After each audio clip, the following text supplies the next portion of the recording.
Like everybody recognized me and I was like, oh, this is a lot. I'm part of the problem too. I walked up filming. I was like, guys, I met a famous person. I'll just show up and be like, that flowers, called? pink, make it gayer. Queer Eye. Yeah, Are you talking about Queer Eye? Yeah. Yes. And I was loving the insanity of ripping apart your salon at 10 p.m. Yeah. So the bridge in between where I was bored and off, I was teetering with my paper plate. Did you say you did it because you were bored and off? I love that. Yeah. That's the name of my memoir. Like, so iconic.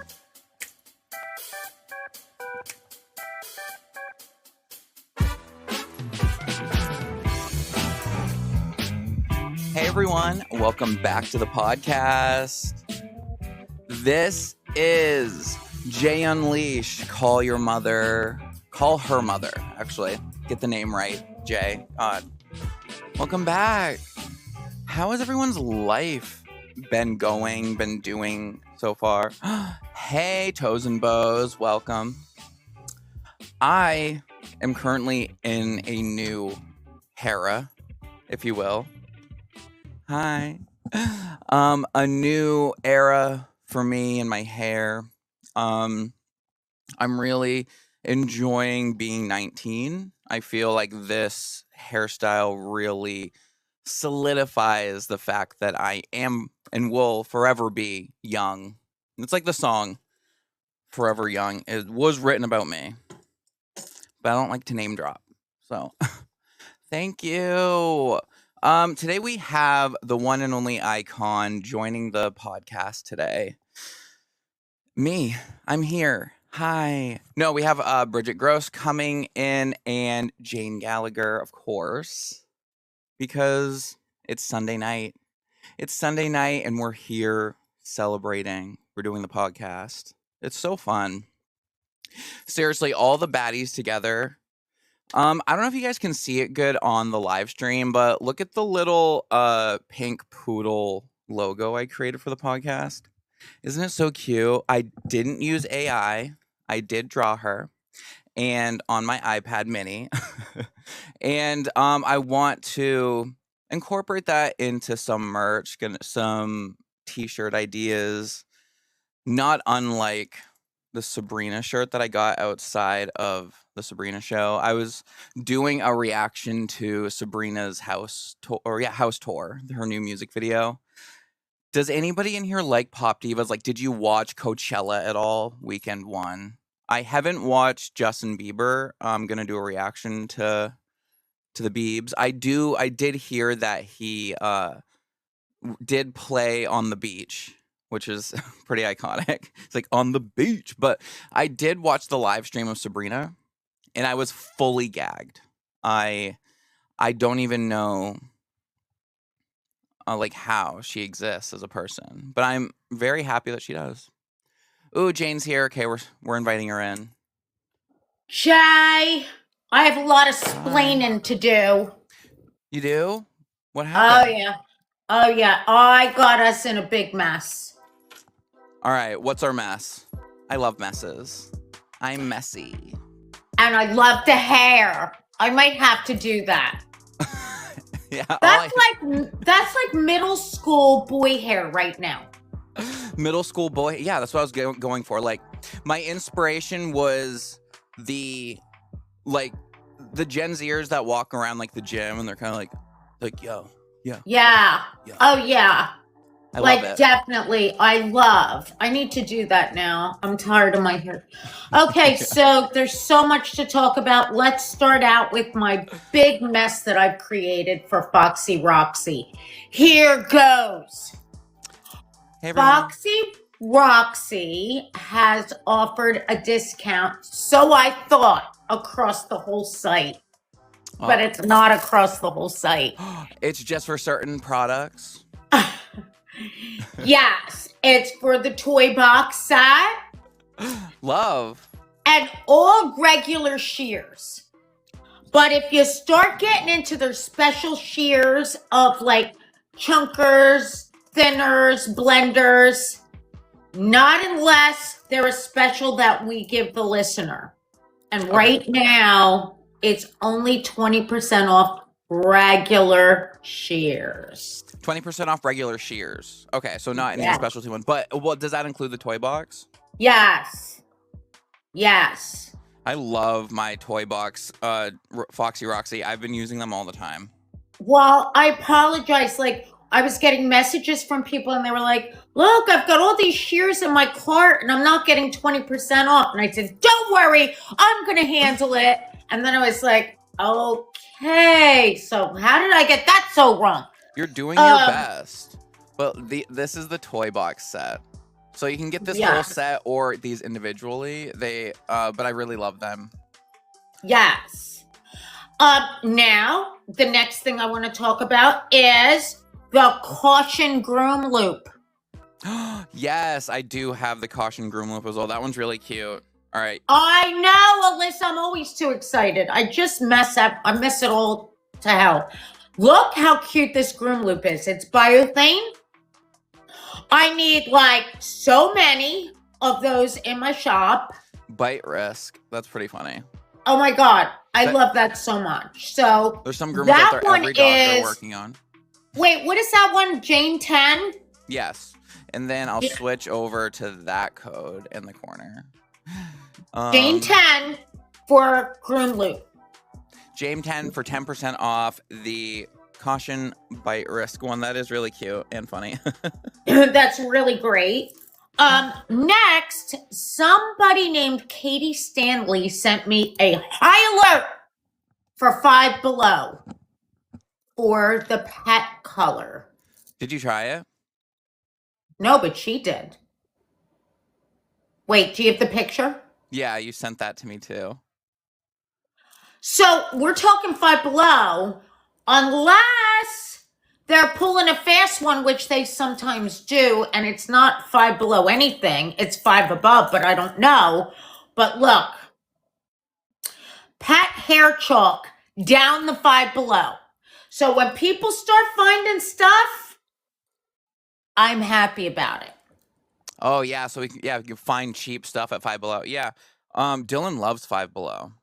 So do I. And now, Jay, hand it over to you about Fame before I talk about a gifter in our audience. Oh yes. Yeah. Shout out to Fame Pet Products. Fame Monster. Where'd you go? It's around here somewhere. There, this is the thing. Growing up. He's growing up, doing so good. This harness here is inspired by the work apron from Fame Pet Products. I love their apron. You should really try it. And also, I got their travel case. You can buy that. It's like around $80. I don't remember what the price is, but it's so worth it and amazing. It has all cases for all your blades and shears. And if you're into hand stripping, their hand stripping knives are amazing. But I always shout out their combs. Fame Pet Products combs are to die for. I love. I use them. Dylan just said it's $89.99. Dylan, what would we do without you? And it's I don't know. Nice. I'm ready to usurp Jack and put Dylan in his place. Oh yes, yeah, I know. But anyway, so this came from Free Spirit Gypsy Soul. Now, in the chat. Yes, and I wasn't sure how to wear it, and I think I'm wearing it well. She said that you could put it on any necklace. I might like a necklace that it's a little taller, but at the same token, I really wanted to show this. Like, she made this with her own little hands. And when somebody does that, like, I'm wearing it proud. And I thank you so much, Free Spirit Gypsy, because, like, that you took time out of your day to not only make it, but, like, find out where I live, send it to me. It's like a big ordeal. And believe me, I appreciate it very much. And I hope that everybody can see just how cool that is. Like, I think it's so cute.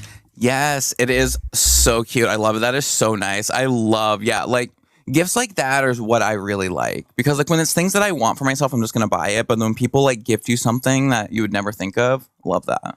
Yeah, and I'm also thinking like it has this, like I put my beads through it, and my mind is thinking, because when somebody gives me something, I want to get a lot of use out of it.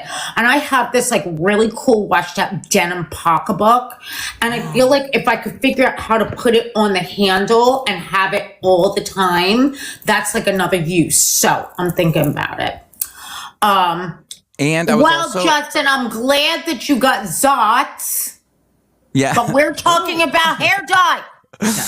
I was also talking about the logo up here, like my new logo that I drew for us, and I am putting together, like, what are we thinking about, like something simple, like call your mom shirts like this.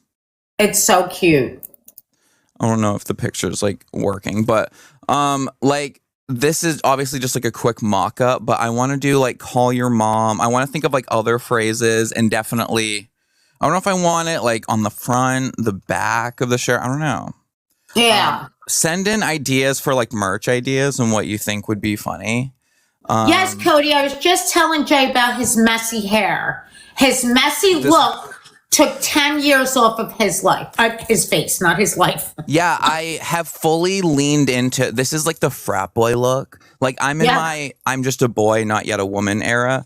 And very much like you lean into like that sun-kissed look. Like I'm just like one of the guys, and like, you know, you get I look like my name should be Justin or something, you know? Justin. Yeah, like the very Justin vibes. I mean, you're really leaning into your skinny legend, almost twink era. Yeah, almost. Never fully a twink. But Dylan's lost 100 pounds. Isn't that crazy? Whoa, Dylan! That's a lot. That's like a large amount. I can't. Yeah.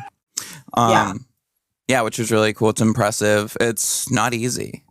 But I love leaning into being 19. It's really funny. So there's like a gag where I said I was 19 so many times that people were like, wait, like he's not 19, right? Like, but I'm not correcting them. I'm manifesting my age. There you go.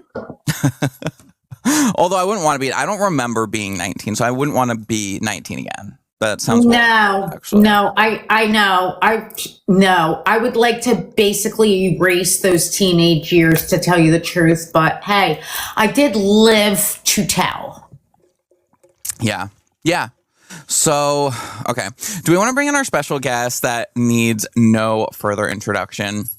I know she's in here. You guys, one of my faves and icons. Yay! I was like, oh no. Yes. Hey guys. Hi, how's it going? One and only Bridgit here. How is it going? Guys, are you guys excited in the chat? I'm so pumped. And Bridgit, today's video, I know who Bridgit is, but Jay had me set it up. I know. No. I love it. Yeah. Well, yeah, I mean, for those who aren't aware, this is Bridgit. She's known for dying. No, I am so excited to have you on here, and that we've like connected behind the scenes, and like I am so excited to finally do like a collab. This is like kind of our first official any type of collab. Welcome to the podcast. Yeah. Oh, thank you. I'm so excited to be here. Hi, Jane. Hi, Jay.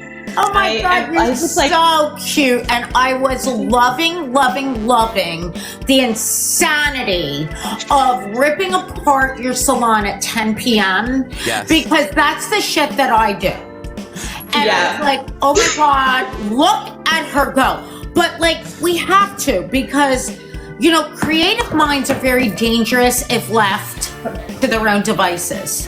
Yeah. I mean, honestly, even statues crumble when left to wait. I mean, my brain says who needs to sleep. I don't want to sleep. I know. I don't have time to sleep. You know what the most issues with it? My clients were coming in and they go, how's your renovations going? And I'm like, oh, because they watch my Facebook and TikTok and all that stuff. And I'm like, oh, I forgot you guys know about that too. Wait, did you finish it in one night? No, it's still not done. It's been like 5 days. There's no outlet covers. We'll get there though. No worries. Yeah. Just getting that. Yeah. So what inspired the new change? I know because you said you are like making room for like your assistant now and stuff, and just wanted like a change up.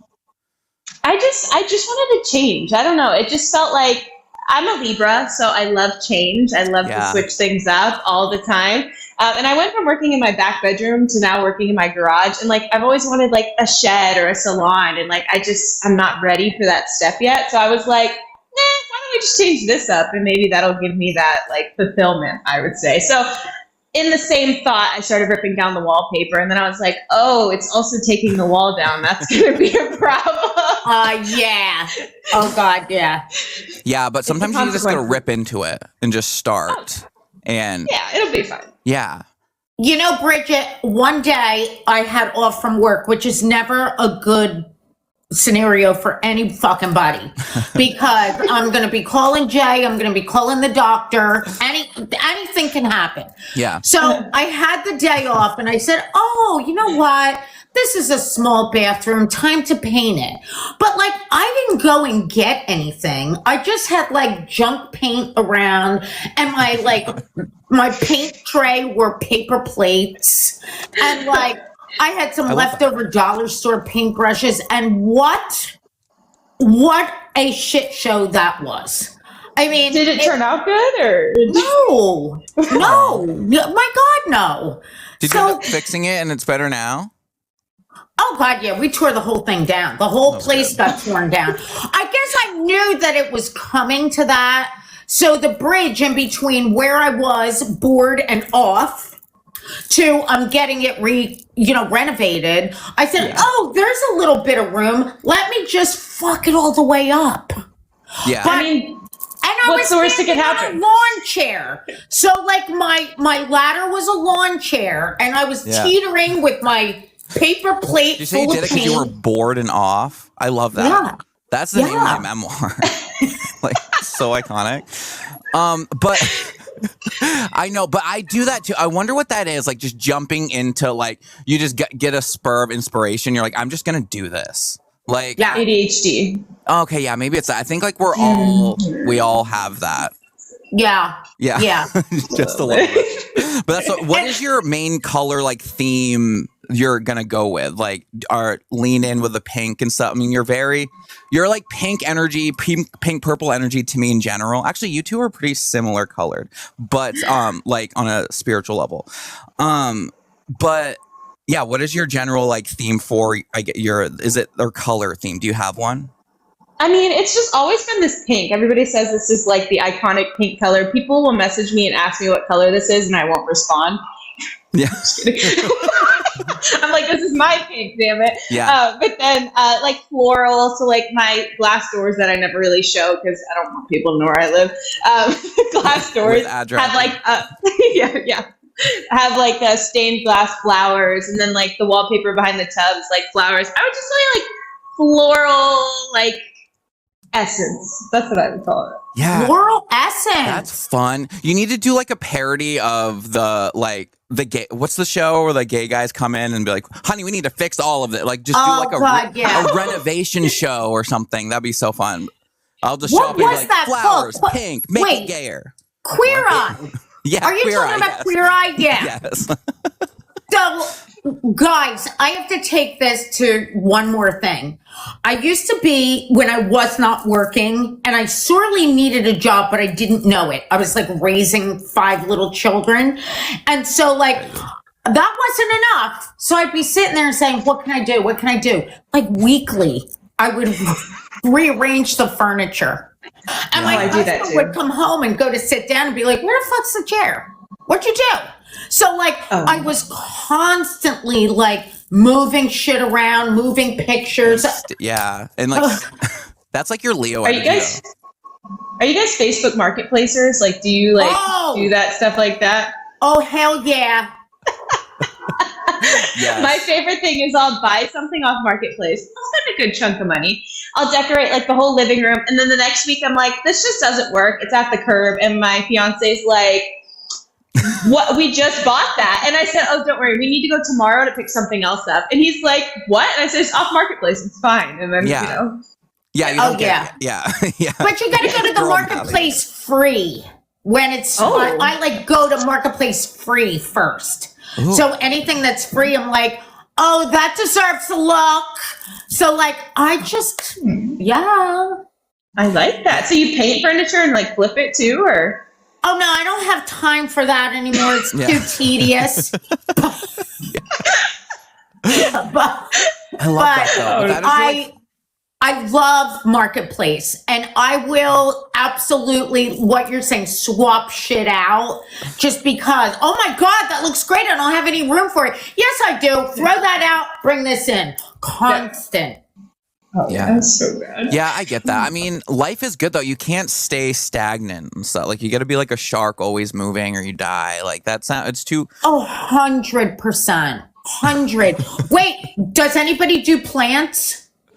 Dylan no, I would kill it. Yeah, I'm not good with plants. Dylan likes plants. He's a plant gay, but I am like my dogs are alive, in water. Yeah, that's good. Yeah. Yeah.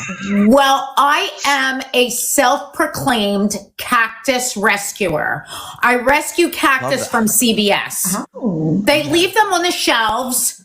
They're like gasping, and I'm like, oh, don't worry, come to mama. You're going to come home. Now I've got like so many cactus that I've rescued, so I know. A cactus rescue is crazy. Yeah, I mean, it is sad, though. You could kill them, but you really can't. Yeah, I mean, it is sad to like see like the dying plants sometimes in the stores. I'm like, oh, it's horrible. Oh, see, we've got plant parents in there. Lopez. You have an unalived cactus. I mean, you can. Yeah. You should have called me. There's definitely a way to. So, Bridgit, how long have you been doing these like crazy creative groomings? Because I remember I first saw you with I think was like the chicken or something. I can't remember, like the first big viral one.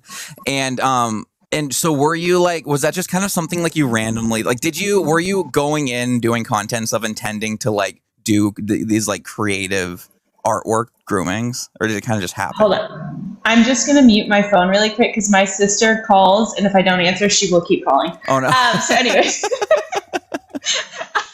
Okay, I think we got it. But I've been doing creative grooming since I don't even remember when I did the chicken. I've only been creative grooming for like a year and some change, for sure. It hasn't been very long. I think the chicken was honestly one of the first creative. Okay, I did maybe like the first 10. I can't continue this. I know. A year and you're putting out that kind of work. I can't. Oh my God. Yeah, it hasn't been very long because I started grooming like 2-ish years ago, and then a year in, I was like, "This is boring. I need to do something different." And I was like, "Okay, color." So, yeah, my earmark's up. I don't know what to do next. Maybe poodles. I don't know. Yeah. I mean, because it's really cool. Because it's So, did you already have a following before you started posting creative grooming? Like, or when did you start focusing on like content? I think content was about, I would say like 8 months into me starting to groom. I like had fully closed my books off. So I was like, I'm bored. I need to do something. So I started posting my grooms, and like, it was bad. Like, it was like really, really bad. Like, I used to groom in my like back bedroom of my house in my green ancient 70s bathtub. And like, it was, we were down bad back then, but I just kept posting, and like me and my 2 followers, we were like, oh, this is great, love it. And they were definitely bots, but it's okay. Yeah.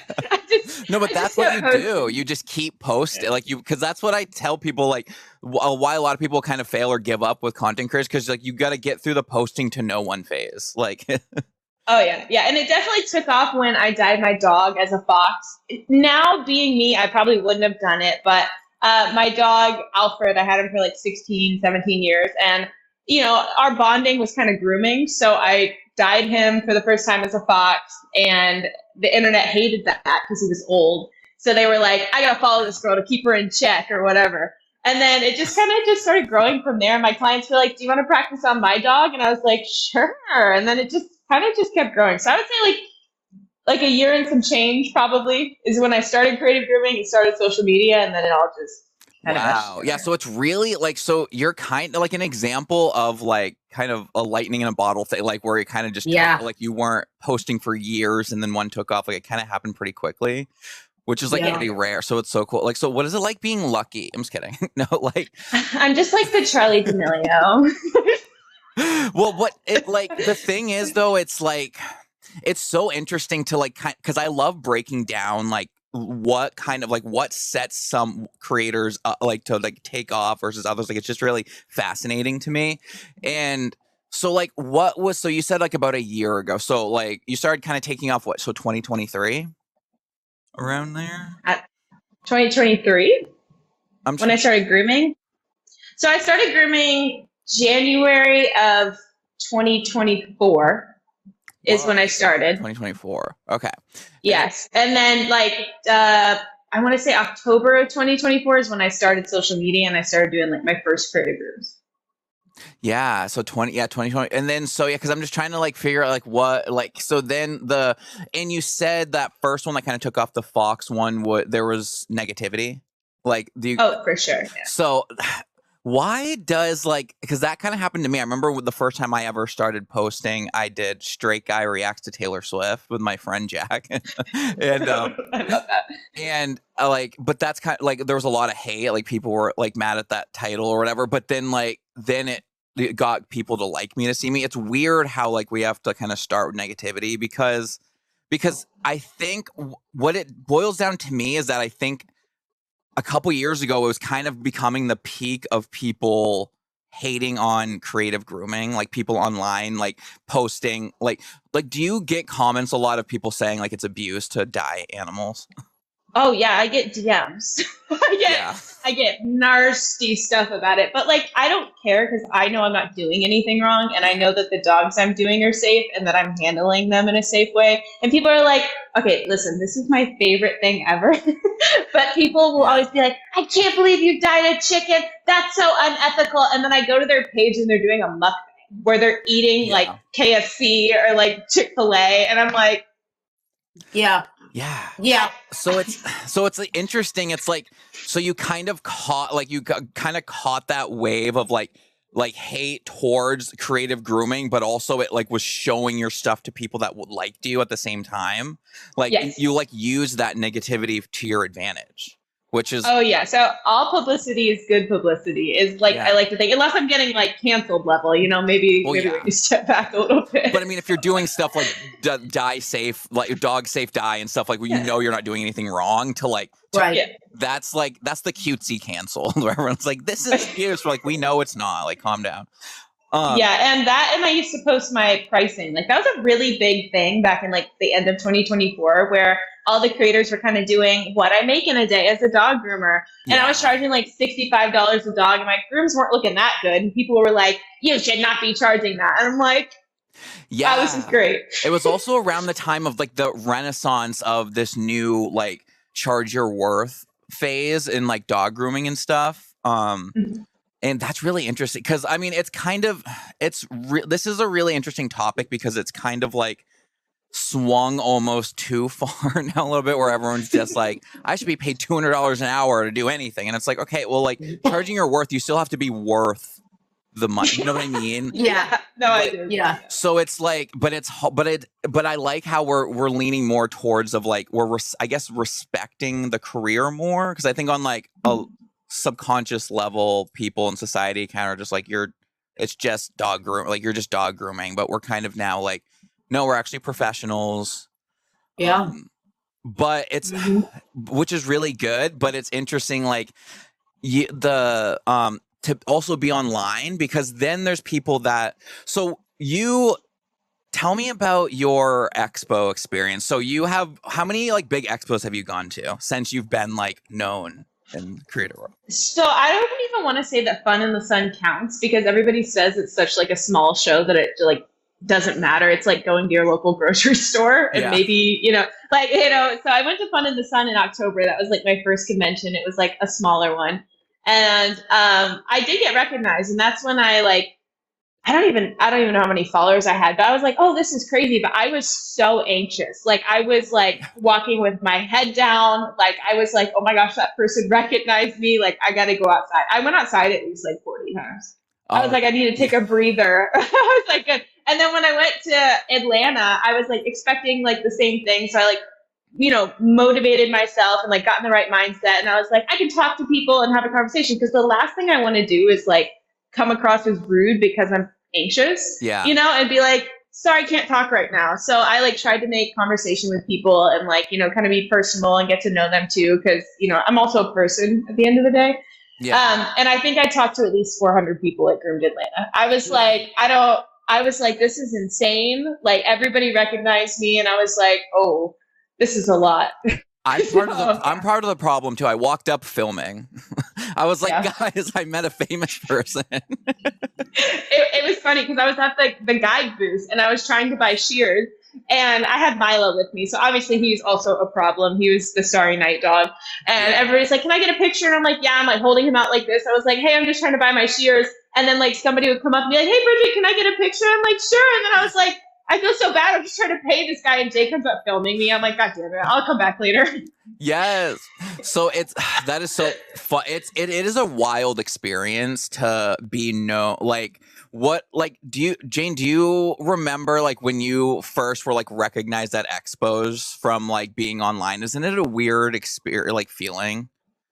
I wish I could remember yesterday. But no, I don't remember. You can't? Well, because you were also well She's always known, been iconic. But you were like known before. You went through the social media transition, so you were like already known at expos before online dog grooming was really a thing. So what happened was my whole thing was twofold.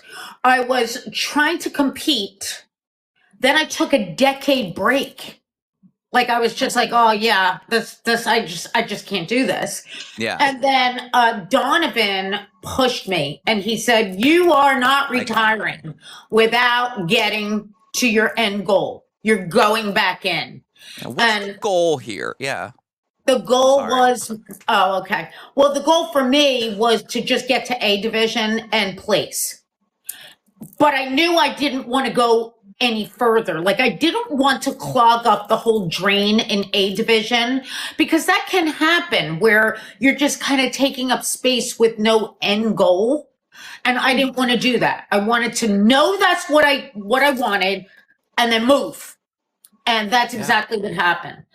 So I remember the last competition was Blake and I don't remember where it was, but we both placed for Foxy Roxy. Like he was first place, I was second place, and I was like, I don't really think it's going to get better for me, so I'm out. I'm done. And that's kind of what I did.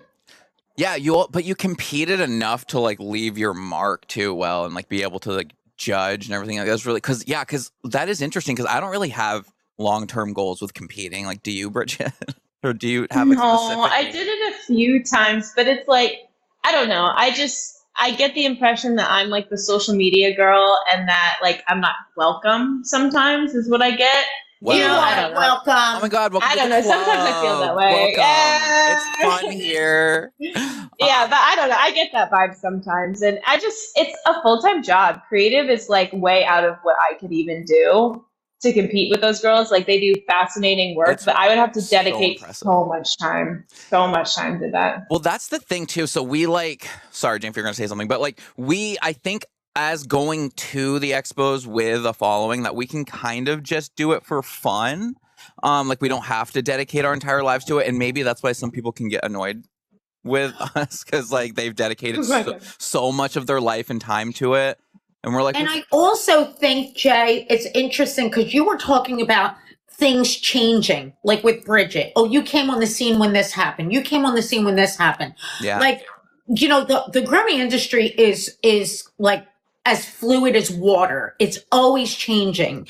And in my case, I would say that I finally quit reading the instruction booklet, which was, for you to be a successful groomer, you must do this and this and this. And I was like, I don't want to. Like, I don't want to do that. And when I finally did what I felt like doing, which was freestyling the hell out of every dog that I met. I love Only then same. did it kind of make sense for me. And don't think for 1 second that it was like, oh, I have a great idea. No, it was a lot of rejection and a lot of failure and a lot of me crying. Like, oh my God, what a piece of shit I am. But then all of a sudden I was like, no, this is what I want to do. And at that point, the floodgates just burst open for me. And I was like, whoa, okay, I'm not in the box anymore. And it felt so good. And that's what makes you unique and makes you stand out as well, as kind of finding your own style as well. Yeah. And it's also too of like what success in the industry means to you. I feel like that is changing a lot now. Cause like a few years ago, like Bridgit, you probably never thought this was even an option to just be like a viral online dog groomer. And so, you know what I mean? Like, like to me, like, or like, you know what I mean? Like, it's kind of like like where you want your success to be. So like, do you have any goals, like Bridgit, of like where you want your like career in dog grooming to be, like where you want to land? Like, no, I genuinely, everybody asks me that, but like, I am where I want to be, if that makes sense. Oh my God. Love that. That's amazing. Yeah, I love working from home. I love having the same clients like every 4 to 6 weeks. I don't want a big shop. I don't want to move to LA. I don't want to do celebrities dogs. Like, I like what I do and I love it. Wow.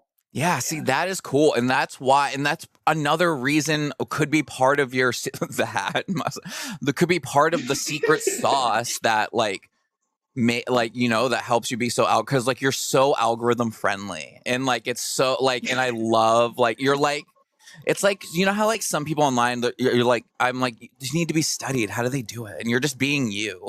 You know what I mean? Yeah. Yeah. And like sometimes that gets me in trouble, but like that's a problem for tomorrow. Oh. But you know what? Oh, but listen, you know what, Bridgit, you also are saying almost the same thing that Michelle Colunio said. Michelle Colunio was like, I don't really want to go to all these big shows. I like my job. I like my home.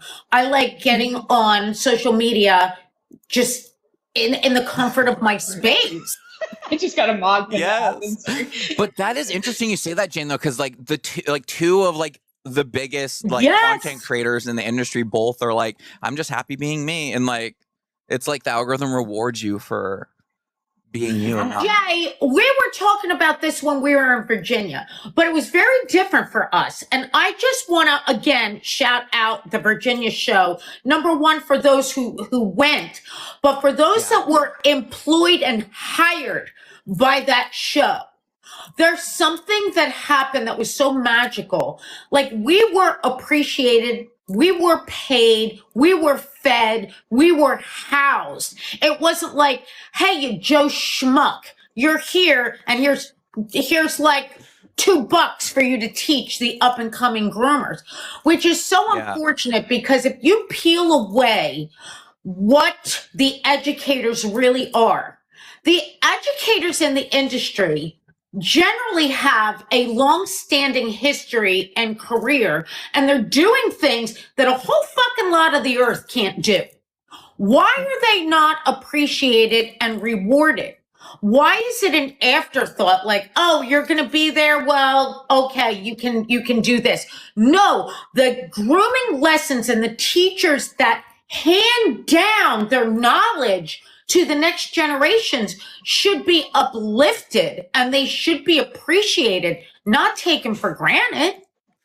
Oh yeah, of course. No, period. And like, yeah, it is interesting. Yeah, because like, I do really feel like, I think that's why more privately owned, I get, like, again, like, I don't want to sit here like be bashing like the big, like the big B or whatever, but like, I'm just saying, like, it's just kind of happens when it gets like really, really big. The more smaller privately owned ones are going to be more personable and stuff, you know what I mean? Like, And so I'm really excited. I'm surprised it was only the second year, and it's like keep getting bigger and bigger. I'm so excited to be a part of it. Like next year, I want to build up the lore. It's really fun. Like being able to teach and like share my knowledge is really cool. And so Bridgit, I saw that you did the online like seminar tutorial thing. Have you done any in-person classes or anything like that? I have not, and I think it would be really cool to do if like given the opportunity. I like online though, because it's just like me. I'm in my personal space. I get to educate. People get to ask me like questions. And I really think that online is like a really big thing. It's going to be a big impact to the industry, as a lot of educators need to get online and they need to get with a source, whether it's like Groomhouse or whether they do their own website. And you guys should as well. And I think you do have this as well, Jay. I'm not 100% sure, but like teaching, like, how to trim a dog's nails, how to paint a dog's nails, like stuff like that is like the basics, but that's what people need and want to learn. It's true. Yeah. Even when I go live, and I go live for very short spurts, and mostly because of me, because if I have a task at hand, I can't like break that concentration of me and the dog to answer questions. And there's always so many questions. And I feel kind of like I'm shortchanging those who really want to know by my inability to answer. So without a moderator, without somebody who can help me, I can't go live for very long. Like I do little bits, little tiny things, and people are like, oh my God, and I didn't even have to pay for this. You didn't. I mean, that's what we're doing. We're sharing. Yeah, what we should start doing is we could do lives like this where like, but we do it on like your main account, like so you're the main window grooming, and then I could be in here like moderating and stuff while if you get distracted. I could be like, Jane, what are you doing? Like, you know what I mean? Like, what is that? Like, Jay is your distraction, actually. Yes, I am. It would be like if you come to a seminar with me emceeing the event. Jane's just trying to teach, and I'm just making jokes. It's really fun. We had a blast. But that groom show sounded really fun and like personable that you guys were at, and even like the vibes were immaculate just from the videos and stuff too. Yes, it was so fun, and and also, but the issue too is that like I'm having an issue of like towing the line of the content that I make for events of like, because there's some people that are like they're like making influencers make like a joke of the industry and like don't take it serious when I'm like making like funny videos promoting it. But it's also like, I don't know, like that's why I'm here, or like, so it's really because I don't know like how to, I guess like I'm trying to like balance out of doing like not, but I am like, I don't know, I am a comedy content creator, so I'm like confused when people give me that critique when they're like, I think you make it fun. Yeah. I think you make it really fun, especially for like Gen Z. I am Gen Z, borderline, but I am Gen Z. And it makes it fun for the Gen Z groomers that are coming up too, that are just like, oh, wow, like we can have fun and do what we love and have fun. And a lot of the people who have been in the industry for a long time, they don't really associate fun. It's more of like their job and work. Yeah.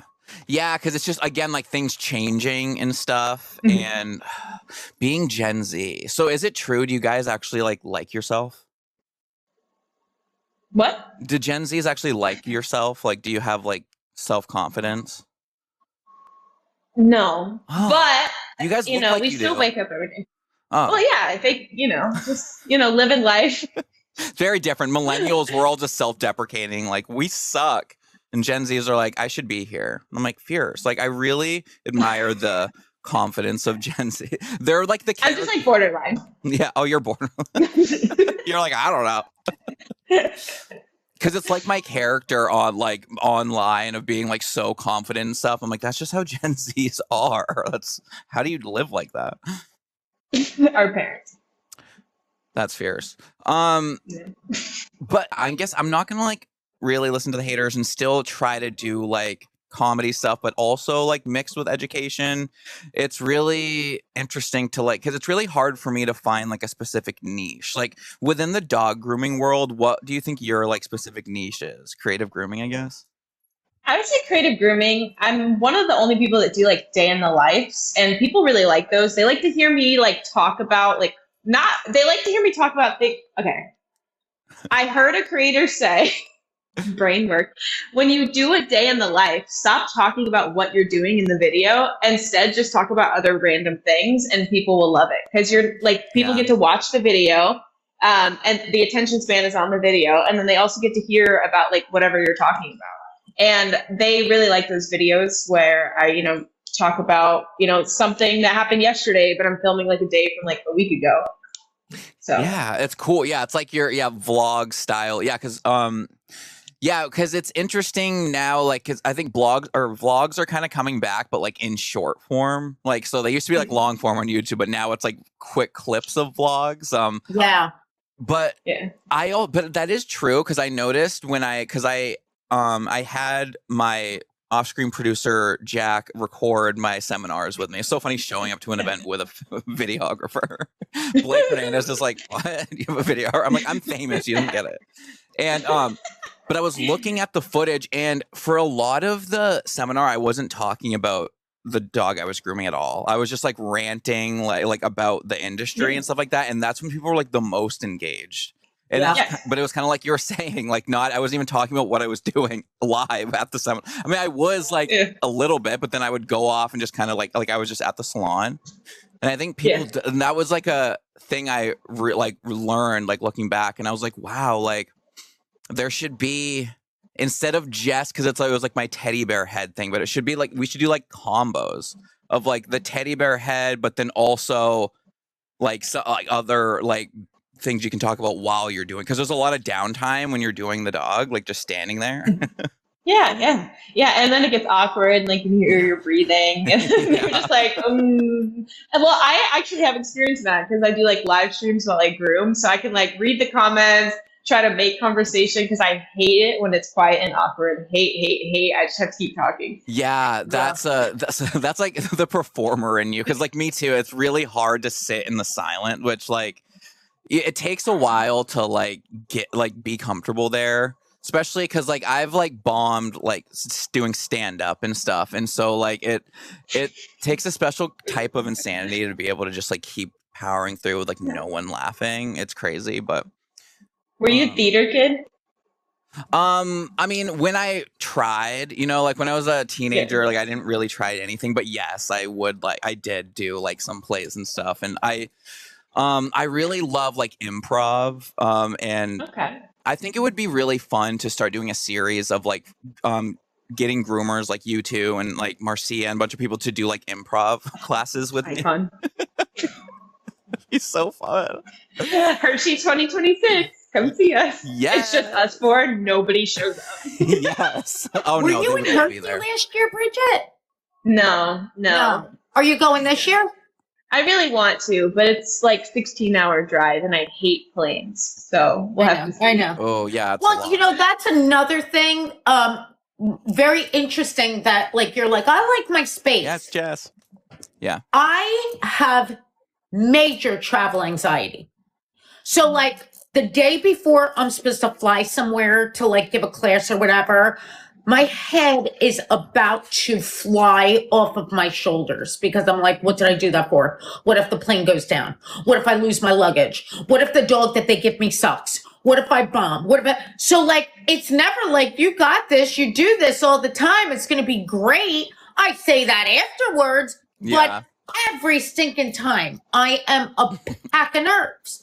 So like, I mean, I love when people come to me because that like solves everything. I'm in my safe place and they come, and it doesn't cost you any money. Like, when you go somewhere to teach or, you're going to these expos, forget that it's 16 hours driving.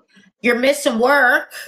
You're paying for gas. You're paying for hotels. You're paying for meals. You're paying for classes. And then you're paying to go back home. How much is that? Yeah. I want to know, like, how much would that cost you? Yeah, it's they're crazy. mocking me because every time I do something where they're like, I drop shears and I'm like, oh no, gotta get a new pair. It's a write-off. Yeah. Because it's a write-off. all I do. Not I really want to go. I want to experience the like the ball. I guess they have every year. Yeah. The ball will be And, fun. yeah. Barkley Honor. We need to be all at a dinner table at Barkley Honors a night. It's like it's like the Grammys. It's so fun. yeah. But yeah, like no, you definitely should. Like with the plane anxiety though, like just try to envision that the pilot's like Gerard Butler or something, and then like if you crash somewhere, like he'll save you. Like he'll figure it out. He'll be like I don't know running. who that is. He's like the guy that's always saving the White House, you know, like he's like the guy in action movies that's like always running. But he's usually a pilot that's like doesn't do that kind of stuff anymore, but like comes around and helps them. So like I always just kind of assume it like if the plane goes down, it'll be like a fun adventure. You gotta like get your head in that space. Yeah. I get to do what is it? Skydiving for free, you know? Yes, like you get like there's a bright side to everything. I'm gonna look up Gerard Butler. Gerard Butler, yeah, he was in Gamer. Wait, I don't even. That's one of his most least known movies. He was like in a rom-com once. And I keep seeing him in like all I can see are abs. This is like my dad. Biting. I don't know. There's Jerry B. I mean, Love him. Nobody calls him that. Yeah, White House has fallen. White House down. There's so many White Houses down, and he's always saving his daughter. But anyway, so I don't even know what I was talking about. But yeah, so you definitely should go. It is really cool. You definitely could like write it off. It's definitely a huge write-off. And but yeah, it would be you should you could even do like a whole like video vlog series of your first time going to Hershey. That would blow up. Yeah. I would love that. See, that's like my niche though. It's like, get ready with me for Hershey, get on the plane, I'm gonna shit myself, let's go to Hershey, you know. Yes. Yeah. Yeah. I don't know. I think it'd be really fun. So Bridgit, and you definitely should go now when you're like, you know what I mean? Like when it's like at the height of, I mean, I don't know if it's but like when you're like popular right now would be like the most fun to go. You know what I'm saying? What if you get canceled next year? You have to. Now I have to go. You never know. You have to listen to the Taylor Swift song. I'll be with you. I'll be like, good thing I like but no, like. Shooky, are you coming? Shooky? Oh, Shooky? Yes. Definitely should. Are you going to Hershey, girl? So, Maybe. Bridgit, I'm going to tell you how deep my anxiety runs. I was paid to go to China. And a month before, I was like, I heard something that at high altitudes for extended periods of time, it can cause an embolism. Now, listen. It wasn't like, oh my God, think of this great life experience. Think of everything I'm going to learn. No, I was like a cartoon character in the chair like this. I'm going to have an embolism. I'm going to have an embolism. And I didn't go. How do you even know if you're having an embolism? I don't fucking know. But I knew I would get it. That's the whole thing. Embolism, it sounds like a YA novel, like Divergent. Like, I don't, what? So I didn't go. I missed like the opportunity of a lifetime because of travel anxiety. Yeah, so lesson learned of that is just power through. Or like have Dawn or have someone just like tie you down and like we'll get there soon. Yeah. You'll be great. And then to top it off, I told Blake that story, and he was like dead ass serious, and he goes, "Yeah, I know somebody that happened to, and they've never been the same." You know what? That's exactly the response you would get from Blake. He's like, "No, you're probably right." Holy shit! I've heard that. In fact, I know somebody that it happened to, and they've never been the same. And I was like, "See." I talked to you a little bit, Bridgit, on like one of your lives before. Like, are you going to start a podcast? I don't have time, unfortunately. I thought it was fun like a year ago. I was like, I'm going to start a podcast. And I was like, I'm going to do long form YouTube videos and I'm going to do classes. Yeah. I'm going to do all this thing. I'm like, I don't even have time to eat lunch. I know. Like, I worked 6 to 5 today. And then I haven't eaten dinner yet. I went and ate dinner. Yeah. Oh, so God. that's- Sydney the Unicorn is writing the fuck off of everything. Podcasts are right off. This is a Sydney. They're all right off.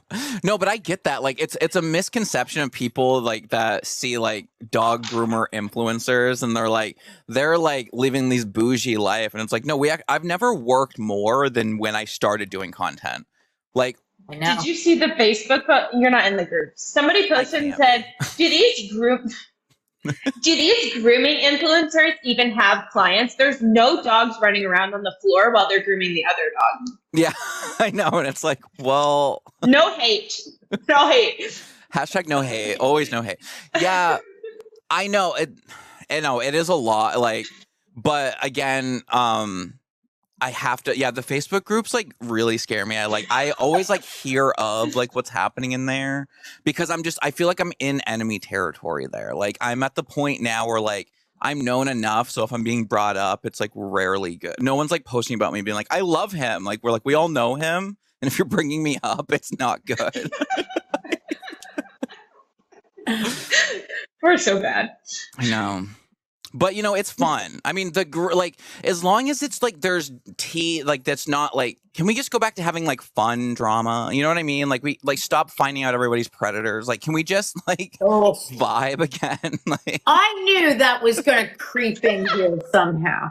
I'm sorry, it's like 2026. Like but I feel like it's in every industry. Everyone's just like like exposing everyone. And you know what? I don't know, I'm here for it. Let's keep doing it. I'm like, pitchforks. Let's keep going. Can't beat them, join it. So can I talk about the poodle in the house? Is that dead now? Because I did get a couple of messages where people said they were out like $600 and they never got product, and the for the website is closed down and they're out of business. Like, is this all true? I don't know. From what I've heard, it's not looking great. Yeah, it's Poodlegate. F Poodlegate. Yeah, we don't know, but big white poodle in the room. Yeah, I mean that was such a hot topic, and now I don't hear anything, so I figured it must be dead. Yeah, I mean I'm Katniss of the dog grooming industry over here. We took care of that. But yeah, I don't know. I love I want to make merch. I was talking about making merch before, like the Katniss of the dog grooming industry, because I'm here, like I'm just standing up for everybody and speaking my truth. Even though I am known as that guy who makes fun of his clients. I'm like, you know what? That's actually how I found you. That's my niche. Why is that my niche? Just keep going. Honestly, you should just make some stuff up. Like, people would bite that. Just saying. Like, you could be like, this Bridgit girl came into my salon and just like make up stories, Yeah. I would find that entertaining. Well, I have a lot of client stories that I've been sitting on. So maybe I should like start bringing like the client review series back, but just not name names. Because for whatever reason, my big I'm not going to say her name, but the client I called up by name video is like going viral again. I keep getting comments. Oh, no. And everyone's just what if you acted out other people's stories? Because I have like some horrible client stories that I'll tell here and there, but like what if you like made it yours, So you like acted it out. Yeah. Have you seen that before with like the hairstylist? Like the hairstylist will do it and it'll be like somebody submitted their bad client and then you play both roles of the client. Yes, yeah, definitely. That would be do great. that. Yes. Yes, I am a main groomer. That's a really good idea. So yeah, so DM me crazy client stories and I can start doing that. But yeah, I mean, it's a fine line because it's really interesting because like people will say, like I've been getting a lot of feedback, whether it be directly to me or in the Facebook groups, that or from like Dog Whistle Co or someone I'll get feedback here and there, and of like not talking about the drama too much and not leaning into the drama and not like making fun of clients and all this stuff. But then I'll do like just regular tutorial educational videos and they'll flop. And the only videos that do well are my drama videos when I'm checking in Fluffy, who's matted. So what do you like doing? What do you like posting? Look at what Shooky says. Now, when we had the call-in number, Shooky, you couldn't have called us with that? You got somebody coming in with no pants and no shoes. Could you fucking imagine that? No pants and no shoes? Did you wait, were they hot? No, that's not the right thing to ask. Come on. That's a crime. What were they? Yeah, but like what's the tea? For science, yeah. Just for science. Everybody's like, Shooky! It's like people like to claim that they don't like the drama, but then I have the numbers. I know that people love drama. Yeah. Oh, so yeah. It's interesting. But I guess going back to when you said like what type of content do I prefer making is definitely just unserious, like fake trolling videos are my favorite. Okay, then there's your niche. That's what you love to post. Because if you start posting educational videos and you just like are bored with it, like you're never going to enjoy what you do and you're going to get burnt out with it. Yeah. It's like doing bad dogs, you know? Like if you don't like doing bad dogs and you constantly do bad dogs and you never change that, you're going to hate your job. I think what I really want to do, and like I want to like I think the only way I could do this would be getting permission. So I'm gonna ask you first if I could start parodying people's videos, and I get a wig just like your hair, and then I'm like, hey guys, I'm Bridgit. I can't even I will try. I have to work on my impersonation of you, but I want to start and I want to do video like just impersonating people's videos, and I think that would be really fun. Yeah, me first, please. Yeah, okay. I definitely will. But. I have to give a shout out to somebody who's in the chat. The cutesy groomer. He is my new child. Oh, hey, we got another one. Another call her mother child love. Yes, cutesy. But that's a good question for you though. So what is your favorite type of content to do? All of it's a lot of work. I like doing the creative content because I can just kind of set up a tripod and do my thing and whatever. Day in the lives are a lot of work, like a lot of work. Like you have to film like every angle. You have to film you cleaning, doing every dog. And it's like, oh, did I miss a spot? Whatever. I guess just like, I don't even like doing unboxing videos. And most people watch me because they like to see me review products and stuff. And I'm like, I just feel like I'm going to say the wrong thing and like make a brand mad or something by saying something. So it's just, I very have to like tiptoe on it. So I don't really enjoy making those, but I'll do it anyways, you know? But yeah, I think I would say like the creatives and just kind of like the ones with the music over it where I don't have to talk and stuff like that. Yeah. Bridgit, didn't you say you were going to be a lawyer and then suddenly you're not? Like, how did that happen? I was actually reminiscing earlier. So I was a paralegal. So I knew I couldn't afford like law school, like right out of high school. So I was like, oh, I'm going to become a paralegal, which is basically like a lawyer's assistant. And I was going to become a paralegal. I was in school to be a paralegal, working as a paralegal. Isn't that funny? And then I was like, this 9-to-5 office job. I'm in a box. I'm doing paperwork all day. I was like, this is exhausting. I don't know what to do with my life. I was 22 or 23. And I was like, I'm just like, I don't know. I'm a very creative person. I love art. I love dogs. I love animals. And like, this just was like for money because all like my family was like, oh, you have to go to college and you have to do this and you have to do that to make money, provide for a family, like all this stuff. And I'm just like, I'm exhausted. So I ended up getting a dog and I was dumb, you know, and I didn't know he needed like grooming. Okay. And I couldn't really afford grooming because, you know, we're young and dumb and you know all that stuff. Yeah. So I started grooming him at home, and he looked like I took a weed whacker and hit him with it for the longest time, like 8 months. He literally looked like if you were to imagine one of your clients grooming their doodle, that's what it looked like. And it was to the point where I would bring him to family functions, and family would be like, "Oh, did you cut his hair yourself?" And I was like, "Yeah, I did." Yeah.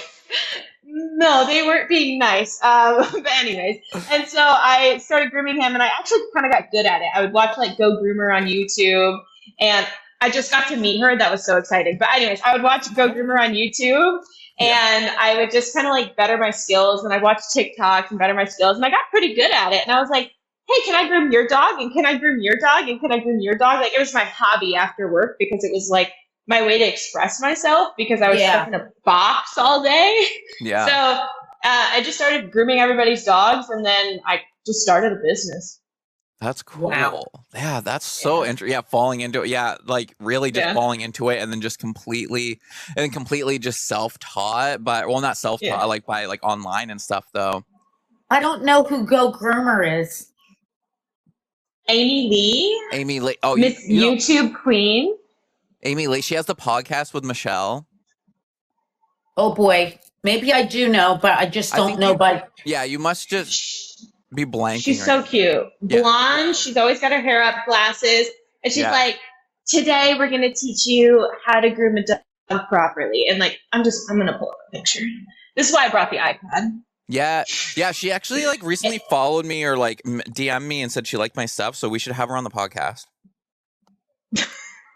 After I know who it is. We're just working this stuff out live. She is like, I literally felt like I was just looking at myself. I don't know how much older she is than me. I'm going to go like 20 years. Okay. And I'm looking at her and I was like, oh my God, she's everything. Like, she's goofy. She's funny. She's like what I would aspire to be, basically. She's awesome. Yeah. And she taught you everything you know. Basically, yeah. I need to say. But I ran on her YouTube and learned some shit. Yes. I know. And she teaches everything. She's like the #1 like YouTuber like for grooming. And anyways, I ran into her at Global Pet Expo, and like there's no groomers there. Like if you're a groomer at Global Pet Expo, they're like, what are you doing? It's for dog influencers. Okay. They're like, what do you mean your dog doesn't have a business card? And I'm like, oh, my bad. Dog influence? That's crazy. Yeah, it's what like Global Pet Expo and like kind of like Super Zoo in a way, but without groomers. So I ran into her there, and I was like, starstruck. Oh my God. Yeah, I swear to God, I don't recognize. So now I'm going to have to go to YouTube when we're off of here and start taking some classes. Like, so fun. Yeah. Oh yeah. She's awesome. Okay. Yeah. And so okay, we'll just do the first 3-second clip of the podcast. You don't know who Amy Lee is? Okay. There we go. I mean, and everybody's in here going, yes. And I'm like, oh, where have I been? Oh my God. The thumbnail shot, we're all like, okay. Okay. Do you have any, you look like you're going to say something. Sorry. I was going to say something. One of the things that I encounter is that the majority of my clients want nothing to do with creative grooming. So the creative stuff that you see happen to rest on my dogs or maybe 2 clients. But I honestly can't give away free creative grooming. Nobody seems to want it. Or they start out with it and they're like, yeah, this will be fun. Yeah, no more color. No more. And I'm like, okay. So like, I'm kind of wondering how, like, when I think of you, Bridgit, I think of creative grooms, but like, do people just bust down your doors to get it? It's like, they just don't for me. So what I started out with was a set client list. So I did the same like 120 dogs every 6 weeks. And I got to know them for like a year before I started asking people if I could practice on their dogs. So they already had that like personal connection. It wasn't a stranger to me. Like I knew their dogs. I knew if they would be good for creative. I knew like how they would act basically. And I would ask people, I'm like, oh my gosh, you have the perfect white dog. Can I dye them pink? And they're like, no. And then like the people I would ask that I'm like, oh, there's no way. Like they would not let me dye their dog. There's no way. Like they're too prissy or they don't want a pink dog. Like that just doesn't fit my image of them. And they are always the ones like, oh my gosh, turn them into a giraffe, turn them into a zebra. Like they always got the most excited about it. And what happened was I needed pictures. I needed to post the pictures and I needed to get like a portfolio. You know, like a modeling agency isn't going to hire you without modeling photos, you know? So I would ask clients, hey, can I practice? And there was one very specific client that had 4 dogs. And they were like, yeah, we're open to creative grooming, have fun. And it was like the client that like just didn't care, and I would groom all of their dogs in creatives. I would get photos, like they were really bad. Like I'm not gonna lie, like some of the creative grooms were really bad. I look back and I'm like, I'm glad I didn't charge them for that. Yeah. But they helped me practice and grow. And honestly, I don't even do much creatives on my personal dogs. Like I do them more on clients that just let me practice. And it's the same like 10 dogs that I just keep doing the creatives on. Like the mummy dog was also like my giraffe dog. And it's like the same dogs consecutively. And it's just the people you don't expect. That's what I would say. Always ask the people you don't expect, or post on Facebook, or don't post on Nextdoor. They will rip you apart. Post on Facebook and be like, I want a model. You just got to be consistent about it, or ask people in person, say, hey, I really need a model, you know, for this, whatever. And usually they'll say yes. Now, currently in my state, yes, there are a lot of people that want me to do creative grooming on their dogs and their cats and their horses and their ferrets and their chickens. And I'm just like, I'm overwhelmed because I'm already busy with like my normal day-to-day stuff. Yeah. And like I'm hiring on a groomer and all of that stuff. And my fear is the people, like I did the chicken for the lady, but I knew her. And I knew that when she said her chicken had been handled before and it loves to be held, I could believe that. I don't want somebody to drive or fly to me from like 5 hours away or 10 hours away, bring me their dog, and I say, hey, I can't do this. Your dog is fighting, or your dog isn't good for me.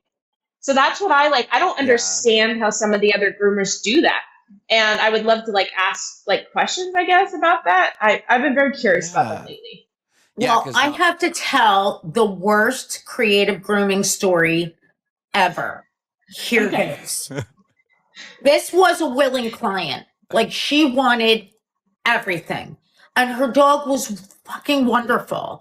And do you remember, Bridget, when I reached out to you and I said, oh, why don't you try to do the juicy fruit zebra? So it's like the tropical colored stripes. Yes. So this client wanted that. She was like, yeah, juicy fruit zebra, do it. So it's a cockapoo. And here's where the whole fucking thing derails. The color is on the skin and not taking on the hair. Okay. So by the 3rd try, and at this point, Donnie is like dead, hanging over the dog grooming sink because we're 3 times in. And now the skin of the dog is every color, but the hair is where we started. It's not literally taking lasting anything. like the taste of juicy fruit, like just for a second on the hair. And then The only color that would take on this dog at the end, things were starting to look brown. And I don't even know how like brown was coming up, but the dog was shitting. And okay, it gets worse. The story gets worse. So she comes in and it's way too long. Like this has gone on, and she comes in and says, oh God, like the dog. And it was a nightmare. It really was very bad. And then the dog got hit by a car and died. Wait, stop. Wait, I'm not laughing. I'm not laughing. Why are you guys laughing? You guys are horrible. Wait. Wait. Wait. No, that wasn't funny. That wasn't funny. What? Okay, but like. No, what happened is the customer. Wait, but how far away from the horrible dye job to the death? No, like that week. And the customer was like, people on the Talk about a sharp turn in the story. Saying things to her like, do you see? Like, your dog got hit by a car, and look at the abuse you already did to the dog. Wait, so you think it unalived itself as the hairdo? That's crazy.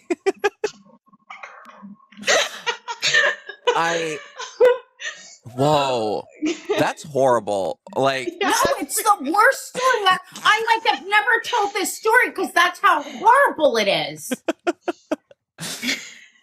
And like she's traumatized that her dog gets hit by a car, and everybody that saw the dog got hit by the car, they were like, "Oh my god! Like, what is wrong with this dog?" Like the and it was the dye all over the dog's the skin. car, like, oh my god! The car, the oil must have spilled and dyed the dog horrible. They're like, no, that was poor.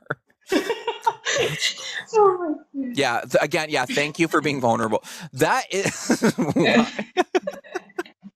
That is so crazy. And then, like, so you found out if, like, a few days later that the dog died. Oh, she's like my very number one favorite customer in the whole wide world. Oh, thank goodness. And, like, he got hit by the car, and now, like, everybody, she was sending me screenshots of the messages that she was getting, like, oh my God, your dog died. It didn't belong with you anyway. Look what you did to the dog.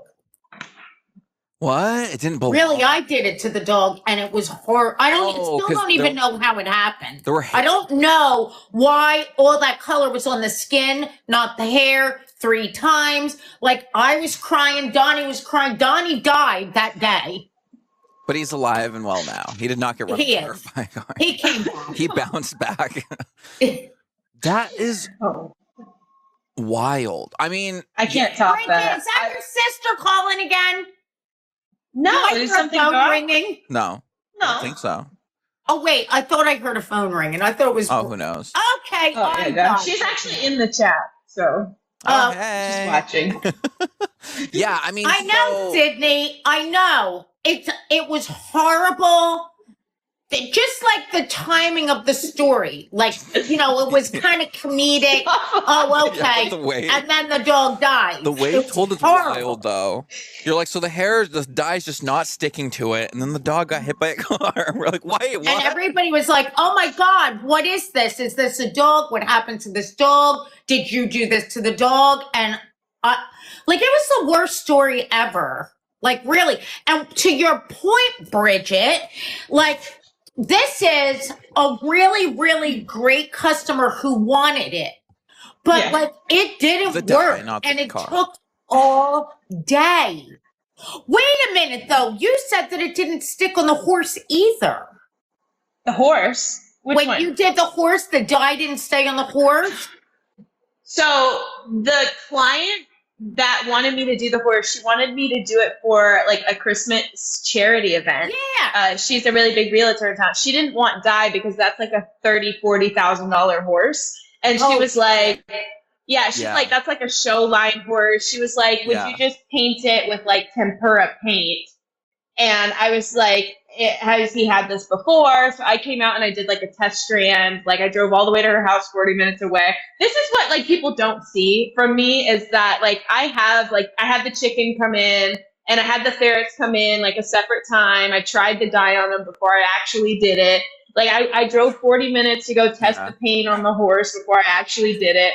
Like I take the steps of precaution that nobody sees online, to make sure that it's safe. Because it's one of the big annoying things about being a content creator in general, where like people don't they just don't realize all the behind the scenes or whatever of like what and because people will either like bitch like you forgot this step or whatever and you're like what, or like they think that you're just out here living this glamorous life doing like creative grooms every day and like you're like no, this takes a lot of time to coordinate just one like. Oh yeah. So what is everybody saying? Like, it was simply a tan cockapoo.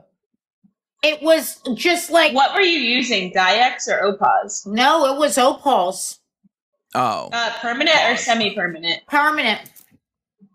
Were you did, I'm sure, a clarifying bath twice and then applied it? Or did you use like moisturizer or conditioner?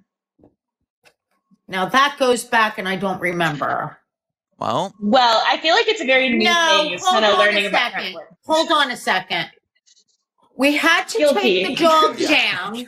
We had to shave the dog, tight because of the pattern that we were going to do. Mm-hmm. And no, there was no conditioner on this dog. No. Okay. It's probably the wiry like cockapoo coat because I noticed like when I dye Milo, like the Starry Night dog, his wiry hairs don't really get dyed, so I just kind of cut them off or like pluck them out.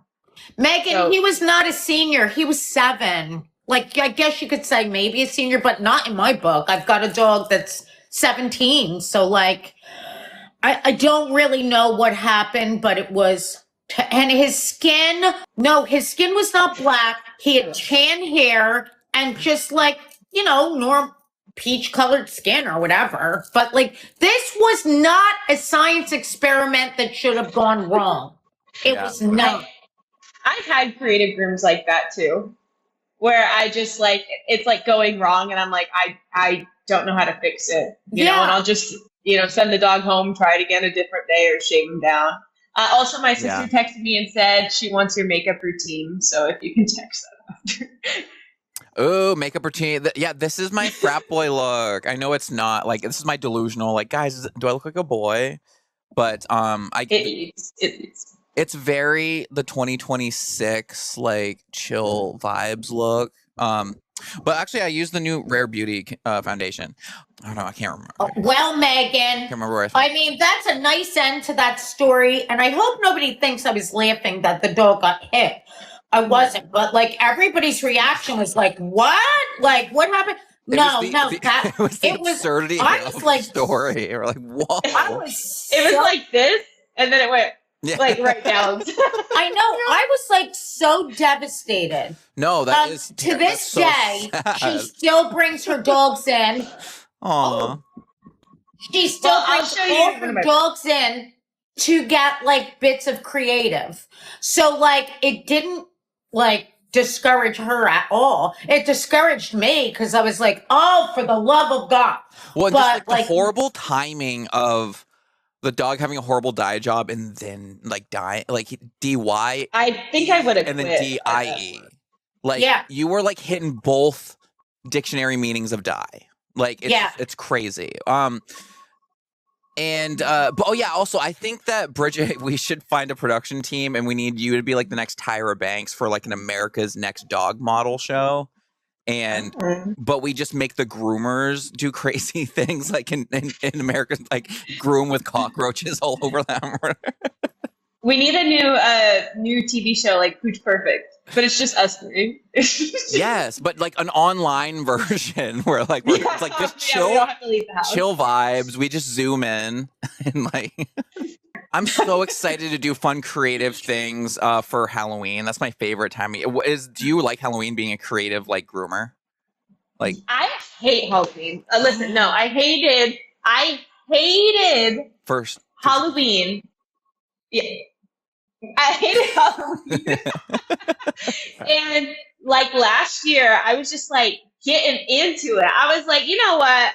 I always hated Halloween. I don't know why. Like, I don't know, maybe because I ate too much candy, but I decorated the shop. I was like, I'm turning your dog into a mummy because my client gave me creative freedom. So she said, great. do whatever you want.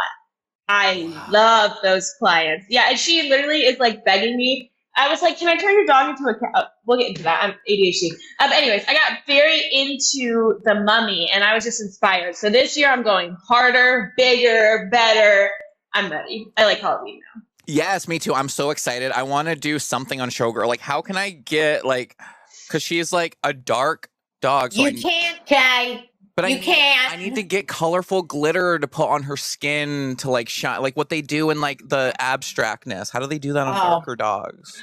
I don't know the girl's name, but she did like a Frankenpoodle. So like in the dog's like lighter spots, she did like green. So she had like a party poodle. So she had black and like a white party, and then she did green in the white spots, and then she did stitches like they were stitched together.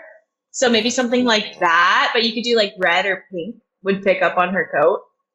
Yes, that would be fair. And I want to get like, I need to get her an orange wig extension.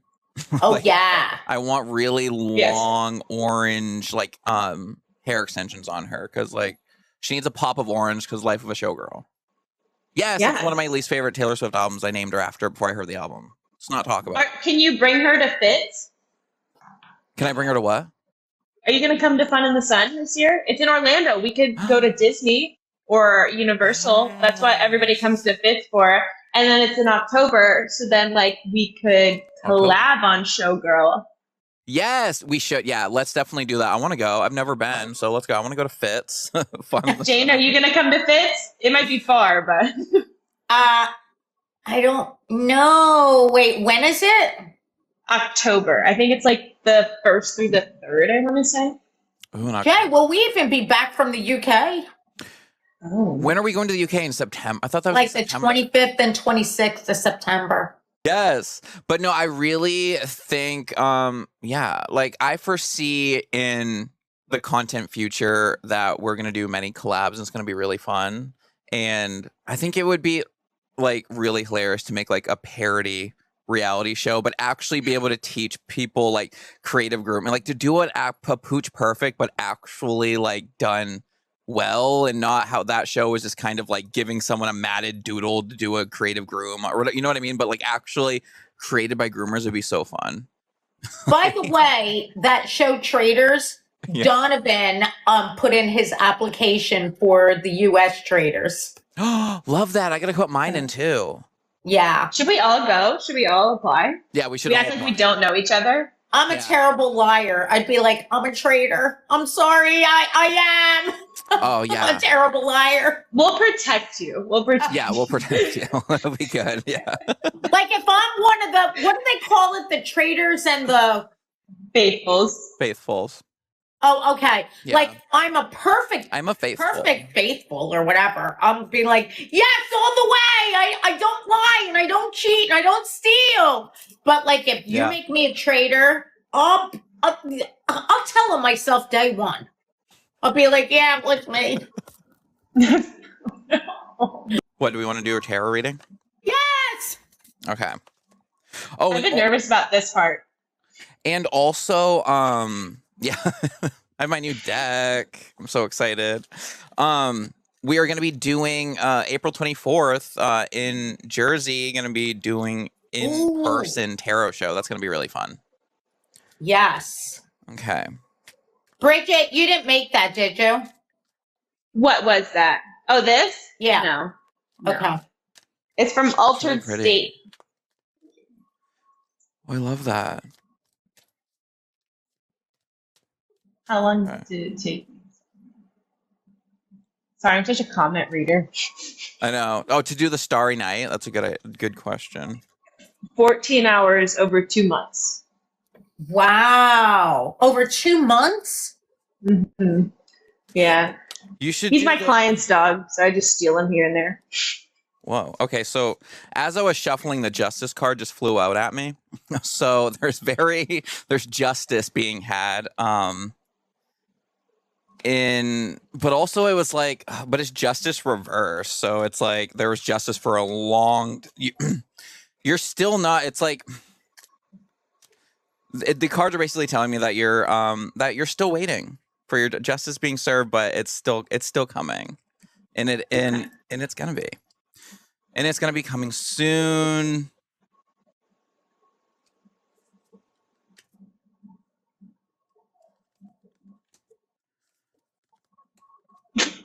My friends in the comment section. I love that. I love the side eyes. Okay.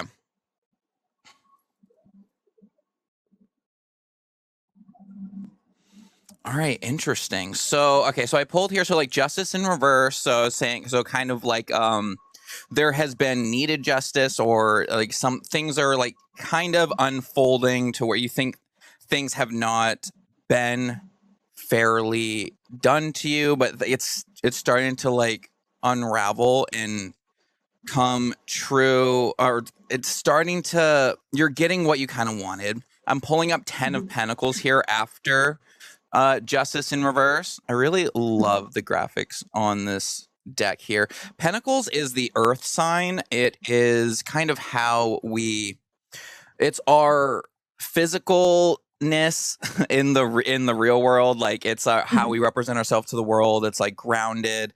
Can be like what we hold value to, whether that be money, like friendships or whatever, like just kind of what you hold value to. So 10 of Pentacles here is that you are kind of, you're like happy and fulfilled with what, like, it's kind of what you were explaining, where you're kind of like, I am where I want to be. Like, it's not really like that you're kind of striving for much. It's almost like you move past, it's almost like you were hung up on getting justice for a long time. And you're kind of like, at this point, I don't even need it. Like, I'm fine with myself. You know what I mean? You're like, who cares?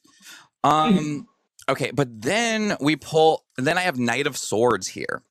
And so Swords is the air sign. Swords is like your mind, your thoughts. And with the Knight of Swords here, it's there's a lot of like like, it's kind of, this is representing you ripping down your wallpaper at 10 a.m. or whatever, like, kind of like you have like intense fast thoughts that come into your head, and you're like, if I do this one thing, it's going to change my life. I got to go with this or whatever. And like, so the night, like, that's literally kind of like your thoughts, like, running at full force, followed by Four of Swords.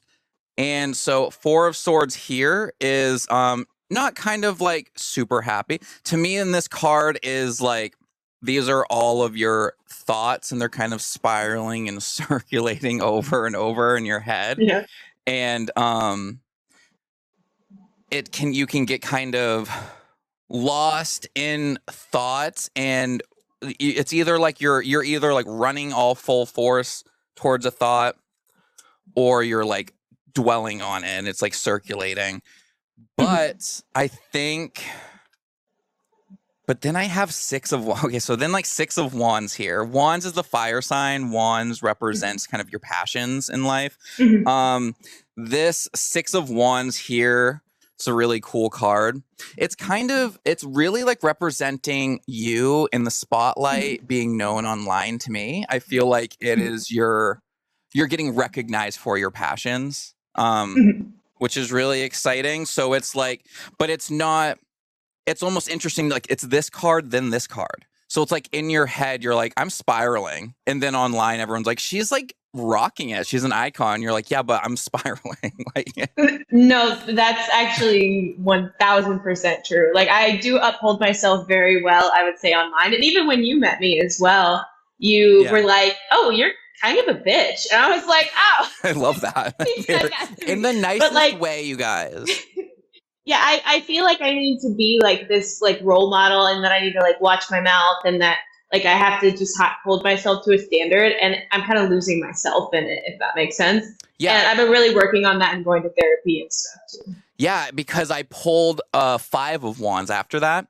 And so if you look here, each of those wands are your passions and your ideas and your thoughts and stuff. It's you kind of balancing on all of them, and kind of spreading yourself out like too thin with like, you have like so many passions and ideas that you're just trying to like get to all of them. But you're also feeling pulled from many different directions. Because of your like Six of Wands, because you're being recognized for your passions right now. So hold on, let me just, okay, I like that though. Okay, so then I pulled Ace of Pentacles reversed. So then like Ace of Pentacles reversed, usually Ace of Pentacles upright is kind of like a starting over of a new passion. This is in reverse, so it's almost like there's gonna be like a change or a fresh start with what you've already been doing, which I kind of like. It's that feeling of being like stagnant, wanting to change or whatever. So it's not gonna be like, you're not gonna have a full fresh start. It's gonna be your same passions that you've been like doing, but maybe in like a new lens and way. And it feels to me, then I pulled 10 of Cups in reversed. So this is the first Cups, but I pulled, and then followed by Queen of Cups, which I really love. Queen of Cups. This is kind of where I'm seeing you, where you're like your higher self wants you to be. So the 10 of Cups reversed, to me, it means that you have given yourself to relationships, whether that be romantic or partnership or anything, or like to things that haven't worked out. You were like filling cups and putting your energy into things that feels kind of like a waste. It kind of feels like now they're just spilt and like all that energy you'll never get back. But and so it's almost given like you it's hard, like it's hard for, it's kind of, you've built up like barriers for making relationships with people in general, friendships, anything. Like it's just like, what are you, which makes sense with like being as known as you and stuff. Like it's just gonna naturally happen to be like, wait, why are you being nice to me? Why? But it's like, you're not mean. I've realized that a lot recently. But it's just kind of happening. But with Queen of Cups is where like you need to lean into your higher self. The Queen of Cups is like in control of where she's giving her energy to. She knows who not to pour into, when to hold for yourself, what cups. Like the only, like she only has like her one cup here. Like this is like the main one that she is focused about, is like her energy for herself and then outward to others. Where especially being an online figure, it can kind of feel like your cups are being filled from outside sources, but you got to remember it's you filling your cup. If that makes any sense. Oh no, it does for sure. So to me, like I do like the overall thing. I do really like how the cards, they brought up the justice thing, but very quickly, like almost to say like, yeah, like the justice being served, but that doesn't matter. I think like a part there, like the cards are really telling you that like, no matter what happens with any people that have wronged you or whatever, whether they get the full justice they want or whatever, that like, it really doesn't, it's like none of your business. You're like, now you're moving on to this path of Queen of Cups. And yeah, and I really like that for you. Thank you. Okay, I'm sweating. Sorry. Whew. That was beautiful. I was making you nervous. Yeah, I know. I'm gonna... All right. I've also done tarot in the past as well. I just haven't picked up cards in, I would say, like 5 years. So I love it. I love everything that you guys do. Oh, yeah, thanks. Yeah, well, yeah, because I can see that in you. Like, so then if I'm doing like a color reading on you, which I think I talked to you about like this before. But like, so when I first see you, I kind of see like a bright pink. But to me, like a bright pink is that you don't really, it can be like, they can be like shapeshifters. They can kind of like put it on or whatever. It's not exactly, but I think like I'm seeing more of a purple shift underneath you. So I think there's like, you have like blue and red elements. So it's like, obviously like your red elements are like, you like to be, it's so interesting. You're at battle with your red and blue self, creating this purple, and then you're masking it with pink. So like, so your blue self is like wanting to be like a homebody and chill. And I'm just like, I'm just like normal. Like, I just want to be like not seen normal. Your red inner self is like, I want to be seen. Like people should see me. I want to be a performer. I love this. So you're literally in battle, like even at the expos where your body is like, I need to run. And then your blue side's like, I need to run. Your red side's like, no, you love this. And you're like, Yeah. And so it's coming off, and then, but you'll just like put up the mask of like pink to be like, but everything's fine. I'm Bridgit. Welcome. This is my product review. But it's like still in there. It's more like there's, and to me, I think that once you like, it's not even a battle that's bad. It's almost like you just need to accept both parts of yourself and be like, okay, like I'm going to go turn it on and be red and like in the zone, or I can go be at peace at home. But that's just going to come with age. You'll like figure out where it, like, as you just like, we get older and stuff, we settle on like a base, kind of color and like feeling. But that's what my overall vibe. Okay. Sorry. I love that. I'm like 9 different colors. I love that. Yes. Like the dog that I colored. Yeah. Yes. Oh, all right. Well, Not to beat that dead horse. I know. My God, the puns just keep coming. Jay, Like our very good friend of the podcast, and you know who it is, Jess Shark. Oh, love. She wants you to read her. Let's bring her ass on. Oh, yes. Okay. All right. So, Bridgit, do you need to leave or do you want to stay? I'll hang out if that's okay. Oh, Sydney! Okay. It's true, though. I know, it's going crazy. Because really, the poor thing, everybody went to the crime scene and they were like, wait, what is this? It's really true. That's wild. Okay. It was a travesty. Okay. All right. They're telling me not to leave the yard. Jess, do you want me to? Do you want to pull her on, or I can just? Yeah. Bring her up here. Her? Let's see whose balls she's busting this week. A heinous crime. You're not kidding.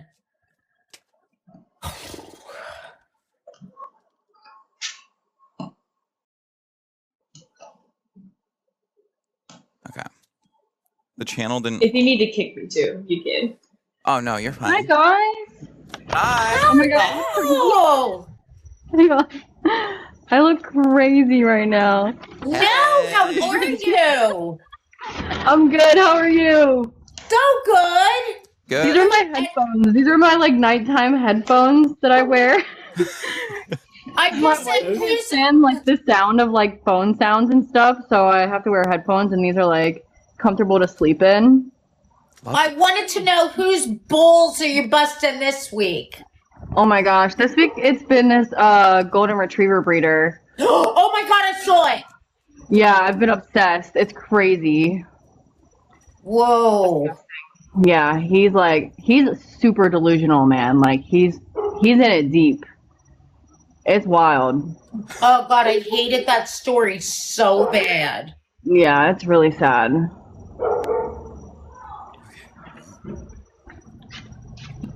Good show tonight, guys. Squirrel, come. Hi, guys.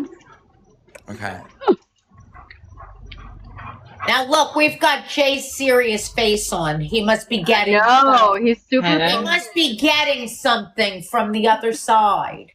Okay. Yeah, so I think all right, so I instantly pulled Queen of Cups for you.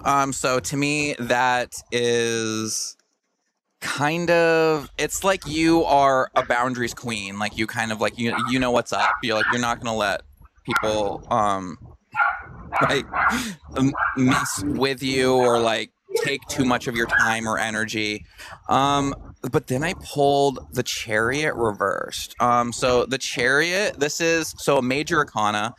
To me, major arcana represents more like your higher self versus like the minor arcana is kind of like your physical, like more day to day. The Chariot to me is kind of like how you perceive your want people to perceive you like in the Matrix and or in real life.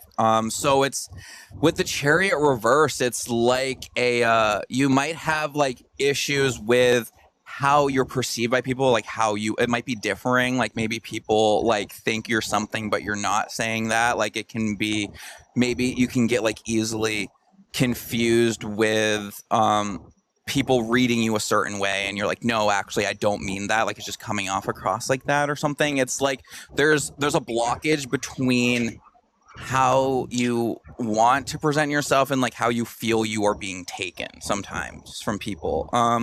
Then I pulled the Death card, Death, Rebirth, or like this, even the card says Death or Rebirth, but this is in reverse. And so the Death card like is like, I know it can like seem like scary to some people, but it's kind of it can mean like just a new cycle of something, not necessarily death. It can but to me, like this in reverse, it's almost like there is something stopping you from do you have any is there something like new? I feel like there's something new in your life, or there's something that like there could be a change or something that you're fighting. There's I don't know, because then I pulled the World reversed. Which look how like I haven't seen some of these. I love that. I haven't seen some of these cards. That's pretty. And so like the world reversed to me, and then I pulled 9 of Wands, which Wands is like the fire and your passions card here. And to me is that there, oh wow, and then I pulled justice in reverse for you as well. Okay, so to me I feel like there is something a little bit unaligned with your day-to-day life and your passions. Is there like something that you like, a job or like something that you're like passionate about that you are struggling with? I feel like there's something that's like, hold on, let me pull more. I've been enjoying listening to you guys talk tonight about like content creation and stuff, because that's something that I always struggle with, like feeling motivated, and like I feel like I get burnt out on like creating content. Like no matter what I do, like I enjoy it, but then I'm like tired, you know? Editing is just like so laborious. Yeah, I'm like, oh. Editing is boring. It sucks so bad. Yeah. Yeah, so I think what it is that there's almost like you have an idea in your head and like of a goal that you kind of want in your head, but it's not while you keep trying to go, it's almost like you're getting bored of trying the same thing. Like it's like you're kind of stuck in, because now I pulled here 4 of Swords, which I also pulled for Bridgit too, like getting stuck in like cyclical thoughts in your head. And 5 of Wands, again, this is being like a bunch of passions pulled in different directions and not really sure where to go. And then 8 of Swords reversed. And so 8 of Swords is almost like you're like, well, what do I do? Like it kind of falls into like victimy a little bit and be like, well, I'm sorry, like other people get things easier than me. I'm trying so hard. Like, and what it is too, I pulled 4 of Cups here, where Cups is the water sign, and it's like where to put your energy into, and see how she's kind of like given up. These cups are all empty, but it's really, but she's there's still a cup that she's not like aware about, that's like, it's like behind her, she's not paying attention to. She's like, well, all these cups suck. There's like, no, this one. So if there's not something, there's gonna be something that's gonna kind of feel like a change or rebirth. And you're gonna like get in your head about it. You're gonna be like, I don't know if I want to do that, but it has to do with like your passions and potentially like career, whether that be your content or grooming.